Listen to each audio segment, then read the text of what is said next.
Movie lovers இனி நம்ம பார்க்க போகிற படம் 2024 வெளிவந்த ஊர்வசி மேடம் மற்றும் அட்டகத் தினேஷ் நடிப்பில் வெளியான ஜே பேபி மூவி தான் பார்க்க போகிறோம்.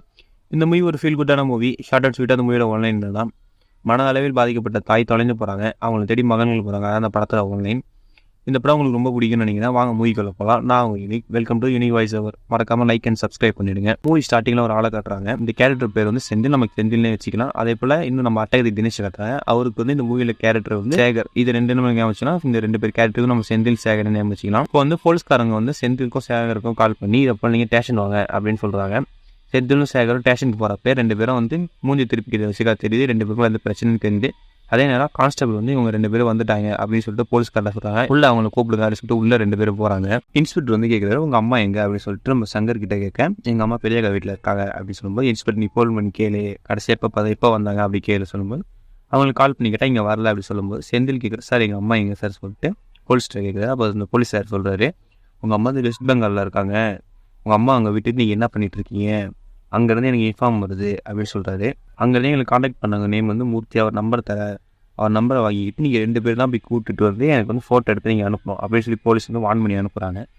அதுக்கப்புறமே வீட்டில் எல்லாம் ஃபேமிலியெல்லாம் ஒன்றா சேர்ந்து செஞ்செல்லாம் மூத்தவர் அவர்லாம் உட்காந்து பேசிக்கிறாங்க. பேசி யார் போகிறது அப்படி பேசுகிற நேரம் அங்கே ஒரு ஆள் வந்து நீ வந்து மூர்த்திக்கு அவர் கால் பண்ணி கேளு அப்படின்னு சொல்லும்போது மூர்த்தி கால் பண்ணுறாங்க. அவர் என்ன சொல்கிறார், இன்றைக்கி நைட்டு ஒரு ட்ரெயின் இருக்குது, அந்த ட்ரெயின் நீங்கள் கல்கத்தா வந்து எனக்கு கால் பண்ணுங்கள், இப்போ எனக்கு ஒர்க் இருக்குது, நான் பார்த்துட்டு வரேன் அப்படின்னு சொல்கிறாரு. அவர்கிட்ட ஃபோனை பேசி முடிச்சேன். யாரெல்லாம் வரீங்க அப்படின்னு கேட்கும்போது, எல்லாருக்கும் வேலை இருக்குது, நாங்கள் யாரும் வரல, சங்கர் சேர்ந்து நீங்களே போயிட்டு வாங்க அப்படின்னு சொல்லிட்டு ஃபேமிலி எல்லாம் சேர்ந்து முடிவு எடுக்கிறாங்க. எல்லாரும் கொஞ்சம் கொஞ்சமாக காசு சேர்த்து நேராக போயிட்டு சங்கர்கிட்ட காசை கொடுக்கும். செந்தில் கோவம் வருது, ஏன் நான் குடிச்சு அடிச்சிடணும் அப்படின்னு சொல்லும்போது, இதுலேருந்து என்ன தெரியுதுன்னா அவர் ஒரு குடியாருன்னு நமக்கு தெரிய வந்துச்சு. ரெண்டு பேரும் கிளம்புறாங்க. பைக்கில் கூட ரெண்டு பேரும் ஒன்றா வர மாட்டாங்க, நடுவில் ஒரு ஆளை வச்சு தான் போகிறாங்க. ரெண்டு பேரும் ரயில்வே ஸ்டேஷனுக்கு போகிறாங்க. ரயில்வே ஸ்டேஷன் போய் கல்கத்தா ரயில் ஏறி ரெண்டு பேருமே போகிறாங்க. ரெண்டு பேருமே மாறி மாறி தான் உட்காடுறாங்க. ரயில் ஒரு இடத்துல நிற்கிது. அப்போ கூட செந்தில் கீழே இறங்கி போய் பீடி கிடைக்குமான்னு சொல்லிட்டு அங்கே ரயில்வே ஸ்டேஷன் ஃபுல்லாக தேர்றாரு. அதான் ரயில் எடுக்கும், ரயிலில் ஏறிட்டு உள்ளே வந்துடுறாரு. அப்போ தான் செந்திலுக்கும் சங்கருக்கும் ரெண்டு பேருக்கும் என்ன பிரச்சனை அப்படின்னு சொல்லி சொல்கிறாங்க. செந்திலுக்கு கல்யாணம் ஏற்பாடு பண்ணுறாங்க. நாளைக்கு கல்யாணத்தை வச்சுட்டு பொண்ணு ஓடி போயிடுது. ஓடி போனோடனே அவங்க ஃபேமிலி திட்டுறப்ப அந்த பொண்ணோட தங்கச்சியும் ஒரு திட்டுறப்ப அந்த பொண்ணு தங்கச்சி வந்து கோவமாக பேசுறோடனே செந்தில் வந்து அந்த பொண்ணை அடிச்சிடுறாரு. அடிச்சுட்டு அந்த பொண்ணோட அப்பா வந்து நம்ம செந்தில் அடிக்க, பேபி அம்மா வந்து அந்த பொண்ணோட அப்பாவை அடிக்க, ரெண்டு பேரும் பிரச்சனையாகுது. அடுத்த தினம் சேகர் என்ன பண்ணுறது, அது ஓடி போன பொண்ணோட தங்கச்சியவே கல்யாணம் பண்ணிட்டு வீட்டுக்கு வராரு. இதை பார்த்தோன்னே செந்தில் கோவம் ஆயிடுது. என்னை மதிக்காதவங்களை நீ கல்யாணம் பண்ணிட்டு வந்துட்டேன் அப்படின்னு சொல்லிட்டு அவங்க ரெண்டு பேரும் சண்டை போட்டு வீட்டுக்குள்ளேயே வரக்கூடாது சொல்லிட்டு வீட்டை விட்டு துரத்திடுறாரு. இதுதான் ரெண்டு பேருக்கும் பேசிக்காத காரணமாக இருக்குது நமக்கு தெரிய வருது. அப்புறமா இந்த ஃபங்க்ஷனில் சங்கரை சேர்த்துக்காம அண்ணா வர மாட்டாரு அப்படின்னு சொல்லிட்டு ஒரு கொஞ்சம் கொஞ்சமாக ஃபேமிலி விட்டு விலகுறாரு. அதே நேரம் அடுத்த சீன் கட் பண்ணால் கொல்கத்தாக்கு ரெண்டு பேரும் ஒன்றா போகிறாங்க. அப்போ கூட செந்தில் போயிட்டு சரக்கு அடிக்கும் தான் சொல்லிட்டு எல்லா இடத்துலையும் வீசி சுற்றி வராது. அப்பயும் வாங்கன்னு சொல்லிட்டு நம்ம சங்கர் செந்திலை கூப்பிட்டு போக, மூர்த்தி கால் பண்ணி எங்கே வரணும் கேட்குறப்போ ஒரு இடத்துல வெயிட் பண்ண சொல்லுது. அப்போ ரெண்டு பேரும் வெயிட் பண்ணுற நேரத்தில் ஒரு மாண்டேஜ் சீனாக காட்டுறாங்க. ஒரு ஃப்ளாஷ்பேக் ஒன்று போகுது. பேபி அம்மா வந்து கடன் வாங்கியிருப்பாங்க போல், அது வட்டி கட்டாமல் அந்த வீடை வந்து விற்க வேண்டிய நிலைமைக்கு போகுது. அதை ஒரு மாண்டேஜ் சீனாக காட்டி அப்புறமா மூர்த்தி வராரு. மூர்த்தி வந்து அவர் ரெண்டு பேரும் மீட் பண்ணிக்கிறாங்க. அப்போ கூட நீங்கள் வாங்க ஸ்டேஷன் போகலாம் அப்படின்னு சொல்லிட்டு வண்டியில் இருங்க சொல்லிட்டு மூணு பேரும் ஒன்றா போகலான்னு பார்க்குறப்ப செந்தில் நான் சொன்னால் நீங்கள் போங்க, நான் பின்னாடி வரேன் அப்படின்னு சொல்லுவோம். இல்லை வாங்க சொல்லிட்டு மூணு பேரும் ஒன்றாவே போகிறாங்க. ஒன்றாவே போலீஸ் ஸ்டேஷனும் உள்ளே போயிட்டு இதேமாரி வந்து பேபின்னு சொல்லிட்டு ஒரு அம்மா இருந்தாலும் எங்கேன்னு அவங்க கேட்கும்போது, இல்லை அவங்க வந்து ஹோமுக்கு அனுப்பிட்டோம் அப்படின்னு சொல்லி போலீஸ் ஸ்டேஷன் சொல்கிறப்ப நாங்கள் எப்போ பார்க்க சொல்லி நாளைக்கு வாங்க அப்படின்னு சொல்லிட்டு போலீஸ் ஸ்டேஷன் சொல்லி அனுப்புகிறாங்க. அப்போ தான் மூர்த்தி வந்து அவங்க அம்மாவை மீட் பண்ண கதையை பற்றி ரெண்டு பேர்ட்டே சொல்கிறாங்க. இது போல் ஒரு ஹோட்டலில் வந்து சாப்பாடுக்கு பிரச்சனை பண்ணியிருந்தேன், நான் பார்த்தேன். அப்போ தான் அவங்க அம்மாவை பார்த்தேன். இதுமாதிரி டேஸ்ட்டில் வந்துட்டு உங்களுக்கு கால் பண்ணி இன்ஃபார்ம் பண்ணேன் அப்படின்னு சொல்லி மூர்த்தி சொல்கிறாரு. நைட்டு தங்கிறதுக்கு நான் ஒரு இடம் சொல்லிட்டு அங்கே தங்கிக்கலாம் அப்படின்னு சொல்லிட்டு இவங்க ரெண்டு பேரும் அங்கே கூப்பிட்டு போகிறது. அது ஒரு மிலிட்ரி டைமும் அவங்க நைட்டெல்லாம் ஒர்க்குக்கு போயிட்டாங்க. நீங்கள் எதையும் டிஸ்ட்டு நீங்கள் போய் குளிச்சுட்டு நீங்கள் எதையும் எடுக்காமல் நீங்கள் மட்டும் தூங்குங்க அப்படின்னு சொல்லிட்டு மூர்த்தி சொல்லிட்டு போகிறாரு. இப்போ வந்து செந்தில் போய் குளிச்சுட்டு வந்துடுறாரு. சேகர் குளிக்க போகிற நேரம் போது செந்தில் என்ன பண்ணுறாரு, அங்கே இருக்க எல்லாத்தையும் ஆராய்ச்சி பார்க்குறப்போ ஒரு சரக்கு ஒன்று கிடைக்குது.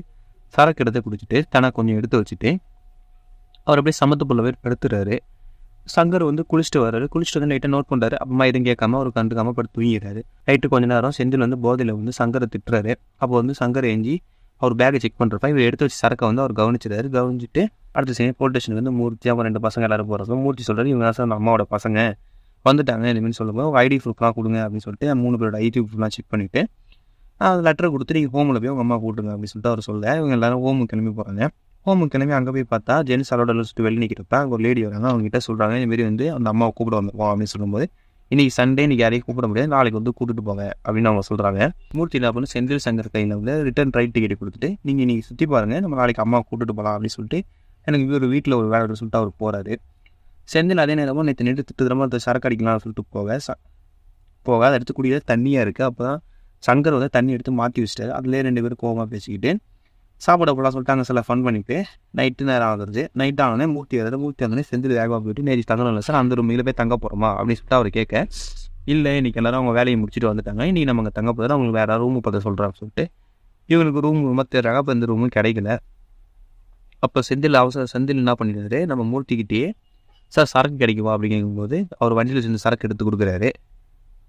ரூமெல்லாம் தேடி பார்க்குற ரூம் எந்த ரூமும் கிடைக்கல. அதனால் என்ன பண்ணுறாரு, ஒரு போட்டில் வந்து நீங்கள் நைட்டு நீங்கள் படுத்துக்குங்க அப்படின்னு சொல்லிட்டு மூர்த்தி அவங்க 2 பேரும் விட்டுட்டு போக செந்தில் அவர் வாங்கின சரக்கை உட்காந்து போட்டில் உட்காந்து அடிச்சிட்டு இருக்காரு. இப்போ சங்கர் வந்து கேட்குறேன், நீ ஏன்ப்பா அவர்லாம் சரக்கு வாங்கினேன் அப்படின்னு சொல்லும்போது, நீ சொல்லி எனக்கு ஒன்றும் தெரிய தேவையில்லை, நீ போவான்னு சொல்லி அவரை திட்டி சங்கர் அனுப்பிச்சிடாரு. சங்கர் அனுப்பிட்டு 2 பேரும் படுத்து தூங்குறாங்க. அதுதான் நமக்கு தான் தெரியுமே இவர் குடிச்சா நைட்டில் கத்துவர சொல்லிட்டு செந்தில் நைட்டு சரக்கு அடிச்ச போதில் சங்கரை திட்டாரு, நீ ஏதாச்சும் பண்ணு அப்படின்னு சொல்லிட்டு சங்கர் வந்து தள்ளி போய் படுக்கிறாரு. அப்போ திடீர்னு ஒரு சத்தம் எது ஏஞ்சி போய் சங்கர் பார்க்குற பார்த்தா செந்தில் அவரோட பேக்கை தண்ணியில் போட்டு நிற்கிறாரு. அவன் செந்திலும் தண்ணியில் விழுந்துட்டு போகிறாரு அப்படின்னு சொல்லிட்டு சங்கர் பிடிச்சி அவர் படுக்க வைக்கிறாங்க. படுக்க வச்சுட்டு மறுநாள் அடுத்த நாள் ஆகுது. அடுத்த நாள் பேக்கை தண்ணியில் போட்டுன்னு சொல்லிட்டு மூர்த்தி சார்கிட்ட சொல்லிட்டேன். செந்தில் என்ன பண்ணுறாருன்னா அவர்கிட்ட வந்து கொஞ்சம் காசு தராரு. அதை வாங்காமல் செந்தில் மறுக்க மூர்த்தி இவர்கிட்ட வந்து காசு வாங்கி ஒரு பாக்கெட்டில் வைக்கிறாரு. அப்போ சடனாக மூர்த்திக்கு ஒரு ஃபோன் கால் வருது. ஃபோன் கால் வந்து மறுபடியும் அம்மா காணா போயிட்டாங்க, நாங்கள் தேடிட்டு இருக்கோம் அப்படின்னு சொல்லிட்டு போலீஸ்னு சொல்கிறார். அப்புறம் 3 பேரும் திரும்பி ஹோமுக்கு போகிறாங்க. ஹோமுக்கு போய் மூர்த்தி போய் அந்த லேடி கிட்ட போயிட்டு, இங்கே தானே இருந்தால் எப்படி நீங்கள் மிஸ் பண்ணீங்க, இல்லை நீங்கள் எப்படி தான் பார்த்துக்கிறீங்களா அப்படின்னு சொல்லிட்டு, நான் இது வந்து கோர்ட்டில் மீட் பண்ணியா அப்படின்னு சொல்லிட்டு அவங்க 2 பேருக்கும் வார்னிங் மாரி கொடுத்துட்டு மூர்த்தி வெளில வந்து அம்மாவை தேடுறாங்க. அந்த ஹோம்லேயே அம்மான்னு கத்தி தேடுறாங்க. ஹோமில் தேடி பார்த்துட்டு அம்மா இல்லைன்னு அப்படின்னு தெரிஞ்சோடனே சங்கர் வீட்டுக்கு கால் பண்ணி இப்படி அம்மா இன்னும் காணும், அங்கேயும் காணா போயிட்டாங்க அப்படின்னு சொன்னோடனே அங்கே போயிட்டே இருக்கப்ப அதே நேரம் மூர்த்தி என்ன சொல்லணும், நம்ம தேடி பார்ப்போம், அவங்க போலீஸில் சேர்த்துட்டு நம்ம ஒரு சேஃப்டி தேடுவோம் அப்படின்னு சொல்லிட்டு ஊரெல்லாம் தேடிட்டே இருக்கும்போது மூர்த்தி ஃப்ரெண்டில் போகிறார். சங்கர் பின்னாடி செந்தில் வந்துட்டு இருக்க நேரம் செந்தில் தரதான் காணும். சங்கர் போயிட்டு மூர்த்தி சார்கிட்ட போயிட்டு சார் எப்படி அண்ணா பின்னாடி வந்தாங்க காணும் அப்படின்னு சொல்லும்போது, நீ வந்து கால் பண்ண போங்க அண்ணன்னு சொல்லி மூர்த்தி சொல்ல, சார் அண்ணன் நம்பர் என்கிட்ட கிடையாது சார் அப்படின்னு சொன்னோன்னே இவர் எதாவது நினச்சிக்கிட்டு அப்புறமா ஃபோன் பண்ணி கேட்குற நாட்டு ஜிபிளில் வந்தோடனே மறுபடியும் 2 பேர் தேடுறப்ப பாருக்கிட்ட செந்தில் நிற்கிறது வந்து நம்ம சங்கர் பார்த்தா அவன்கிட்ட போனோடனே மூர்த்தி கோமாயிட்டு, நம்பா ஒழுங்காக உங்கள் அம்மா தான் ஆல்ரெடி காணா போயிட்டாங்க, நீனும் காணா போகிறதுக்கு பார்க்குறியா, ஒழுங்காக அவன் தம்பி கூடயே வர வேண்டியதானே அப்படின்னு சொல்லி அவர் சொல்கிறாரு. நீங்கள் தேடுங்கப்பா எனக்கு ஒரு வீட்டில் ஒரு வேலை இருக்குது அப்படின்னு சொல்லிட்டு மூர்த்தி சொல்லிட்டு போகிறாரு. போனோடனே அண்ணன் தான் பேக்கை தண்ணியில் போட்டாருன்னு சொல்லிட்டு சங்கர் நம்மளோட ஷர்ட் எடுத்து கொடுக்குறாரு. அந்த சட்டையும் வாங்கிக்காமல் எனக்கு ஒன்றும் தேவையில்லை அப்படின்னு சொல்லிட்டு நம்ம செந்தில் போகிறாரு. அதை கட் பண்ணால் அம்மாவோட ஃபீலிங்ஸ்லாம் வந்து மாண்டேஜ் சட்டா காட்டுறாரு. நம்ம சங்கர் வந்து நினச்சி ஃபீல் பண்ணிட்டு இருக்காரு. அடுத்த நாள் போலீஸ் ஸ்டேஷனுக்கு போகிறோம். போலீஸ் ஸ்டேஷன் போய் மூர்த்தி வக்கீலையும் கூப்பிட்டு வந்திருக்காரு. கூப்பிட்டு வந்தோடனே போலீஸ் ஸ்டேஷன் என்ன ரெஸ்பான்ஸ் கேட்குறப்ப இதுமாதிரி நியூஸ் அட்வர்டைஸ்மெண்ட்லாம் கொடுத்துருக்கோம், நான் கண்டுபிடிச்சி உங்களுக்கு சொல்கிறேன், வக்கீல் நான் சார் ஒழுங்காக பண்ணுங்க சார் அப்படின்னு சொல்லி அவர் சொல்ல, கவலைப்படாதீங்க உங்கள் அம்மா உயிர் இருந்தாலும் இறந்தாலும் வந்து கொடுத்துறேன் அப்படின்னு சொல்லும்போது சங்கர் எமோஷன் ஆகிடுறாரு. நாங்கள் வந்தப்போ எங்கள் அம்மா எங்க கூட அனுப்பி வச்சிருந்தா அவ்வளோ பிரச்சனை ஆகிருக்காது சார், ஏன் சார் இப்படி பண்ணுறீங்க அப்படின்னு சொல்லிட்டு எமோஷன் ஆகி அழுதுகிட்டே இருக்கும்போது சங்கருக்கு ஃபோன் வருது. இதை பற்றி உங்கள் ஒய்ஃப் வந்து ப்ரெக்னெண்ட்டாக இருந்தேன், அவங்க சர்ஜரி பண்ண போகிறோம், நீங்கள் வரலையாமா அப்படின்னு சொல்லிட்டு அவங்க அத்தை கேட்க, நீங்களே பார்த்துக்கோங்க அப்படின்னு சொல்லிட்டு சங்கர் சொல்கிறாரு. மூர்த்தி கேட்குறாரு என்ன ஆச்சுங்க, என் ஒய்ஃப் ப்ரெக்னெண்ட்டாக இருந்தாங்க சார், அவங்களுக்கு சர்ஜரின்னு சொல்லும்போது, சரிப்பா நீ வந்து சென்னையில் போய் ஒய்ஃபை பாரு, நான் அவங்க அம்மா கண்டுபிடிச்சேன் உனக்கு தகவல் தரேன், அப்போ வந்து நீங்கள் கூட்டிட்டு போ அப்படின்னு சொல்லிட்டு நம்ம மூர்த்தி சொல்கிறாரு. சங்கரும் செந்திலும் 2 பேரும் ரயில் ஏறி சென்னைக்கு போகிறாங்க. அதே நேரம் அந்த ஹோமில் இருந்த கார்டு வந்து பில்டிங் மேலே யாரோ ஓடுறதை கவனிச்சு அங்கே இருக்கிற எல்லாருக்கும் இன்ஃபார்ம் பண்ணுறாங்க. போலீஸ்லாம் வராங்க. அங்கே போய் அவங்க செக் பண்ணி பார்த்தாங்க, யாரோ பில்டிங்கில் ஓடுறாங்க, பிடிக்க முடியல அப்படின்னு சொல்லிட்டு வலையெல்லாம் விஷயம் அவங்களை பிடிச்சி பார்க்குறப்ப யாருன்னு தெரியுதுன்னா நம்ம பேபி அம்மா தான் தெரியுது வருது. ரயிலில் போகிற சங்கருக்கு திடீர்னு ஒரு ஃபோன் வருது. ஃபோனில் வந்து இதுமாரி உங்களுக்கு பொன் குழந்தை பிறந்திருக்கு அப்படின்னு சொல்லிட்டு அவங்க அத்தை சொல்ல, அதான் சுற்ற அப்படியே செந்தில்கிட்ட சொல்ல போகிறாரு. அப்போ இன்னொரு மூர்த்தி சார் வந்து கால் பண்ணி இதை போல் அவங்க அம்மா கிடச்சிட்டாங்க தம்பி நீங்கள் வாங்க அப்படின்னு சொல்லிட்டு அதுவும் சொல்லும்போது நம்ம சங்கம் என்ன பண்ணுறது, செந்திலை கூப்பிட்டு இதை போல் அம்மா கிடச்சிட்டாங்க அப்படின்னு சொல்கிறாங்க, அதோட எனக்கு பொன் குழந்தை பிறந்திருக்கு அப்படின்னு சொல்லும்போது சரி நான் அம்மாவை போய் கூப்பிட்டு வந்துடலாம் அப்படின்னு சொல்லிட்டு செந்தில் சொல்கிறாரு. சங்கர் நசன் இவ்வளோ தூரம் வந்துட்டோம், எனக்கு கொஞ்சம் தூரம் நம்ம சென்னைக்கு போய் குழந்தைய பார்த்துட்டே போய் அம்மாவை கூப்பிட்டு வரலாமே அப்படின்னு சொல்லும்போது, நீ வேணா போய் குழந்தைய பாரு, நான்லாம் அதை அவங்க வரமாட்டேன், நான் போய் அம்மாவை தனியாக போய் கூப்பிட்டு வந்துடுறேன் அப்படின்னு சொல்லும்போது அப்புறம் வேறு வழி இல்லாமல் 2 பேரும் கல்கத்தா போனாங்க. கல்கத்தா போனால் சங்கர் கால் பண்ணி ஒய்ஃப் கிட்ட சொல்கிறாரு, இதை வர முடியணுமா, இதுமாரி அம்மாவை கூப்பிட்டு தர வர சொல்லும்போது, பரவாயில்லைங்க நீங்கள் வரப்போ அம்மாவை கூப்பிட்டு வாங்க அப்படின்னு சொல்லிட்டு சங்கர் அவங்க ஒய்ஃபு சொல்ல, சங்கரும் சேர்ந்து போலீஸ் ஸ்டேஷன் போகிறாங்க. போலீஸ் ஸ்டேஷன் போய்ட்டு அந்த இன்ஸ்பெக்டர் சார் ரொம்ப தேங்க்ஸ் சார் அம்மா கண்டுபிடிச்சிருக்கே அப்படின்னு சொல்லும்போது போலீஸ்கார் வந்து மிரட்டி உங்கள் அம்மா என்னெல்லாமா பண்ணாங்க அப்படின்னு சொல்லிட்டு பிடிக்கிறப்ப என்னென்ன பண்ணாங்களோ அதை வீடியோ எடுத்து காட்டி இன்னொரு தடவை உங்கள் அம்மா மாரி பண்ணாங்க, அவங்க 2 பேரும் கொள்ள வச்சிடா அப்படின்னு சொல்லி அவங்க 2 பேரும் வான் பண்ணி அனுப்புறாரு. அடுத்த சீன் பேபி அம்மா என்னென்னலாம் சென்னையில் பண்ணாங்க அப்படின்னு சொல்லிட்டு ஒரு சீன் காட்டுறாங்க.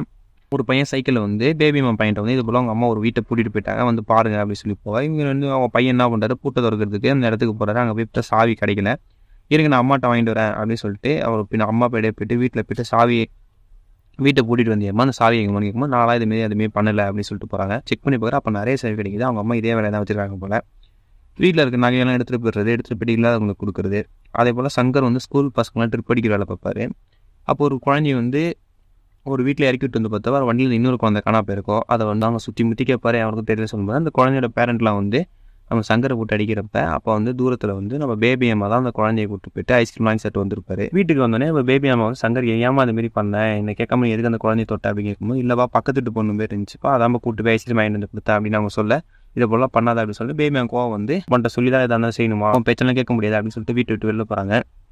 அப்புறமா என்ன பண்ணுவாங்கன்னா எல்லா போஸ்ட் பண்ணி லெட்டர் எடுத்து வந்து வீட்டில் வச்சுக்கிறது. அவங்க பசங்க தான் அவங்க போஸ்ட்மேன் மாதிரி இவங்க எடுக்கிறதும் அவங்க பசங்க வைக்கிறதும் கதையாக தான் இருந்துச்சு. அடுத்தது அவங்க இன்னொரு பையன் வந்து டாக்டர் வந்து காரில் எடுத்துகிட்டு என்னப்பா அவங்க அம்மா எல்லாம் மருந்துலாம் கரெக்டாக சாப்பிட்றாங்களா, இப்போ எப்படி இருக்காங்க அப்படிங்கிறது.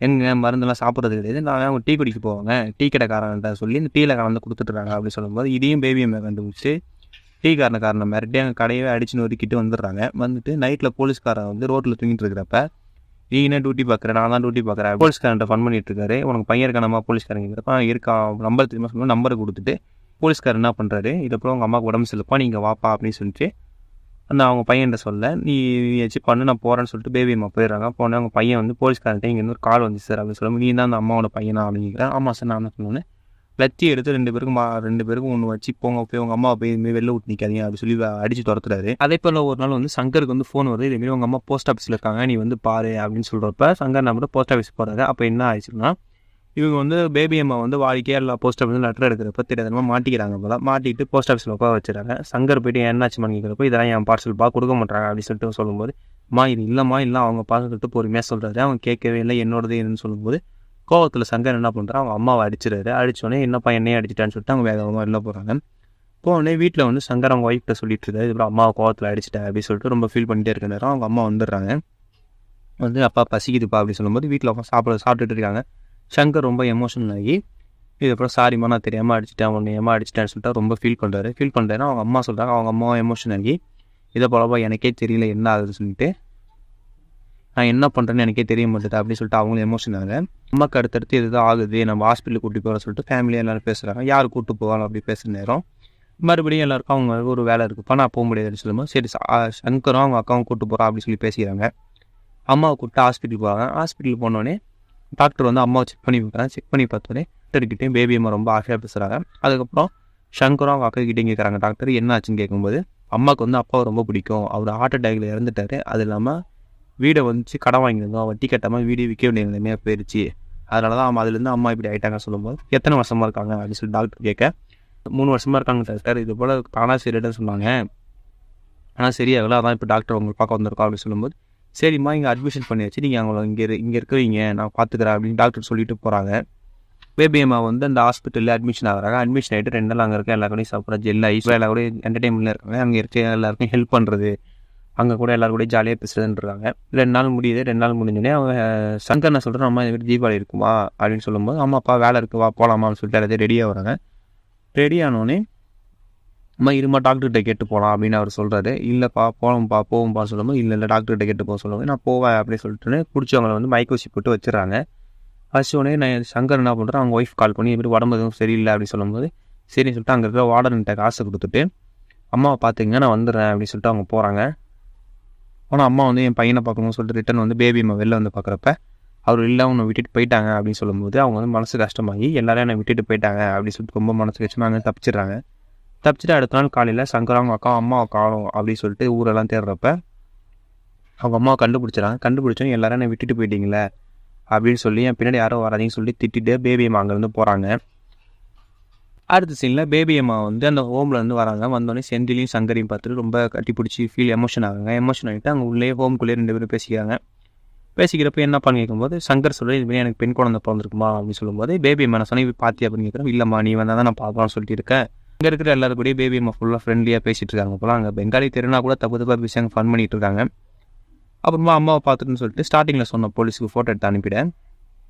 மூர்த்தி வந்து சங்கரை கூப்பிட்டு இதுக்கப்புறம் நாளைக்கு தான்ப்பா அம்மாவை கூப்பிட்டு போக முடியும், இன்னைக்கு கூப்பிட்டு போக முடியாது சொல்லும்போது ஏன் சார்ன்னு கேட்கும்போது நம்ம வந்து கோர்ட் மூலமாக வந்துருக்கும்பா கோர்ட்டில் ஆர்டர் வாங்கிட்டு தான் நம்ம அம்மாவை கூப்பிட்டு இங்கேருந்து கூப்பிட்டு போக முடியும் அப்படின்னு சொல்கிறாரு. அன்றைக்கி நைட்டு ஸ்டே பண்ணுறதுக்கு மூர்த்தி சார் ஒரு இடத்த சொல்ல அங்கே போய் தூங்குறாங்க. அப்போ சங்கர் அங்கே வந்து செந்தில் மறுபடியும் சரக்கை போட்டுட்டு இந்த தடவை சங்கரை திட்டாமல் மூர்த்தி சாரை பற்றி திட்டுறாரு. இவங்க எப்போ பார்த்தாலும் போகிறான்னு சொல்லி கத்திட்டு இருக்கும்போது சங்கர் கோவம் ஆயிடுது. கோவமான என்ன நீ என்ன மூர்த்தி சாரை திட்டா நல்ல மனுஷன் அப்படி திட்டக்கூடாதுன்னு சொல்லும்போது நான் அப்படியே திட்டுவேன்னு சொல்லிட்டு செந்தில் சொல்ல 2 பேருக்குள்ள கைகளை போனோடனே செந்தில் எமோஷன் ஆகி அப்படிதான் கல்யாணத்தில் அசிங்கப்படுத்துறீங்க, அதுக்கப்புறம் எந்த ஃபேமிலி ஃபங்க்ஷன் ஆனாலும் சங்கர் பார்த்து சொல்லிட்டு ஒன்றா தான் சொன்னாங்க, என்ன எல்லாரும் மட்டும் தான் தட்டலாங்க அப்படின்னு சொல்லிட்டு சங்கர் செந்தில் இன்னும் எமோஷன் ஆகி பேசுனது சங்கரும் எமோஷன் ஆகிறாரு. நான் என்ன பண்ணுறது, எல்லாம் என்னோட குடும்பம் தான் நான் வந்து நின்னேன். நீ உனக்கு வந்து உனக்கு கல்யாணம் நின்று போகிறதுக்கு முன்னாடியே நாங்கள் 2 பேரும் 2 வருஷமாக லவ் பண்ணோம். அந்த பொண்ணு ஓடி போனே எனக்கு தெரியாது. அதுக்கப்புறம் இந்த பொண்ணை கல்யாணம் பண்ணிட்டு வந்துட்டேன். பிடிக்கலன்னா சொல்லி இந்த ஊரை விட்டு போகிறாலும் தான் போகிறேன். கூட பிறந்த நீனே என்ன புரிஞ்சிக்கலையே அப்படின்னு சொல்லிட்டு இருந்தாரு. புரிஞ்சிலே 2 பேரும் படுத்துறாரு. இது சங்கர் எடுத்து கொடுத்த சட்டையை வந்து நம்ம செந்தில் போட்டு நிற்கிறாரு. அதுலேருந்து தெரிஞ்சு ஒரு மனசு மாறிட்டாரு அப்படின்னு நமக்கு தெரிய வர. அப்போ 2 பேரும் ஒன்றாவே அம்மா கூப்பிட போனே கோர்ட்டுக்கு போகிறாங்க. கோர்ட்டில் போயிட்டு ஜட்ஜிக்கிட்ட போயிட்டு பேசும்போது பேபி என்ன பண்ணிட்டாங்க, அங்கேயும் கோவப்பட்டு கத்திர. அப்போ சங்கர் சொல்கிறார், இது நீ வந்து வீட்டுக்கு போனோன்னா அமைதியாக இருமா அப்படின்னு சொல்லும்போது சரி வீட்டுக்கு போகணும் சொல்லி அமைதியாக இருக்காங்க. ஆர்டரில் சைன் பண்ணி ஜட்ஜி சொல்லிடுறாரு. கோர்ட்டுக்கு வெளில 3 பேர் உட்காந்துருக்கிறப்ப மூர்த்தி லாயர்லாம் வந்து பேசுகிறப்ப பேபி அம்மா எங்கேயோ போயிட்டு ரிட்டர்ன் வந்துடுறாங்க. வந்துட்டு மாரி கோர்ட் ஜட்ஜி நாங்கள் ஆர்டர் காப்பி இருந்தாங்க, நீங்கள் வந்து கிளம்பலாம் அப்படின்னு சொல்கிறாரு. அப்போ தான் தெரியுது நம்ம பேபி அம்மா 3 பேர் பேசிக்கிறப்ப போயிட்டு வந்தாங்கல்ல, அவங்க போயிட்டு அந்த கோர்ட்டோட கதையே போட்டு வந்தாங்க. இது வந்து என்னதுன்னா அவங்க இன்னும் மாறல, அதுலேருந்து அப்படியே தான் இருக்காங்க. அப்படியே 2 பேரும் பேசிட்டு வரப்ப சங்கர் எப்படிமா நீங்கள் வந்த அப்படின்னு கேட்கும்போது, இல்லைப்பா அவங்ககிட்ட சண்டை போட்டுட்டு நான் அக்கா வீட்டுக்கு போகலாம் ட்ரெயின் ஏறினா இங்கே வந்துட்டேன்ப்பா அப்படின்னு சொல்கிறாரு. அப்புறமா மூர்த்தி என்ன பண்ணுறது, இவங்க 3 பேருக்கு கையில் காசு கொடுத்து நீங்கள் கிளம்புங்க அப்படின்னு சொல்லி பஸ் ஏற்றி விட்றாரு. பஸ் ஏற்றி விட்டு அவங்க 3 பேர் சென்னைக்கு வராங்க. சென்னைக்கு வந்தோடனே நம்ம சங்கர் பொண்ணுக்கு வந்து பேர் சுற்றுரை வைக்கிறாங்க. அப்போ என்ன வந்து செல்வம் தான் அந்த எந்த கோவமும் இல்லாமல் அந்த பேபிகிட்ட கொஞ்சிட்டே இருக்கிறப்ப பேருக்கு இடமும் வருது. அப்போ வந்து நம்ம சங்கர் வந்து பேபிக்கு என்ன பேர் இருக்குன்னா, சங்கர் வந்து அந்த குழந்தைக்கு என்ன நினைக்கிறான், அவங்க அம்மா பேரான பேபின்னே சொல்லி வைக்கிறாரு. அதை வச்சுட்டு அந்த படத்தை இதோட முடிக்கிறாங்க. இது வந்து ஒரு நல்ல ஃபீல் குட் மூவி தான் முடிக்கிறாங்க. இது வந்து ஒரு ட்ரூ இன்சிடென்ட்டை பேஸ் பண்ணி எடுத்த மூவி. இந்த மூவி உங்களுக்கு கன்ஃபார்ம் பிடிச்சிருக்குன்னு நினைக்கிறேன். இந்த மூவி பிடிச்சிருந்தா மறக்காமல் லைக் அண்ட் சப்ஸ்கிரைப் பண்ணிடுங்க. நான் உங்கள் யூனிக்.